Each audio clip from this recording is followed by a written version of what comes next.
తప్పక చేయాల్సిందే. లాస్ట్ వీడియోలో నేను హెయిర్ కలర్ గురించి చెప్పుకున్నాను కదా, ఒకరైతే కామెంట్ చేశారు, అది ఎట్లా అక్క ఏంటి, మామూలుగా ఇది ఉంటుంది కదా గోరింటాకు, ఆ గోరింటాకు పెట్టుకుంటే హెన్నాలాగా తయారు చేసుకొని ఇంకా మంచిది కదా అని చెప్పారు. అది ఇంకా బెటర్. అసలు ఆ బ్లాక్ కలర్స్ కొనుక్కొని ఆ తిప్పలు పడడం కన్నా, స్కిన్ ర్యాషెస్ అలర్జీస్ వస్తే దాని బాధలు పడడం కన్నా కూడా మనం హ్యాపీగా హెన్నాని తయారు చేసుకోవచ్చు ఇంట్లో. గోరింటాకు, టీ పౌడరు, కొంచెం కరక్కాయ, ఉసిరికాయ పొడి, ఇంకా వచ్చేసి కొన్ని మందారం ఆకులు, కొంచెం కలవంద జెల్ ఉంటుంది కదా, జెల్లు, ఇట్లా కొన్ని ఇంగ్రీడియంట్స్ యాడ్ చేసుకొని టీ డికాషన్, ఆ బీట్రూట్ ఒక ముక్క వేస్తే మంచి కలర్ వస్తుంది. అది అట్లా కలిపి పెట్టుకొని నైట్ మార్నింగ్ హెన్నాలాగా పెట్టుకున్నా మంచి కలర్ వస్తుంది.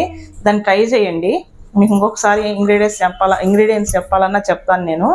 ఏమేమిటి అంటే ఫస్ట్ గోరింటాకు, తర్వాత టీ పొడి అందరి ఇళ్లలో దొరుకుద్ది. అది బీట్రూట్ ముక్క ఒకటి డికాషన్ కోసమని, ఆ రెండు హెన్నాకి గోరింటాకు హెన్నా కోసము, అంటే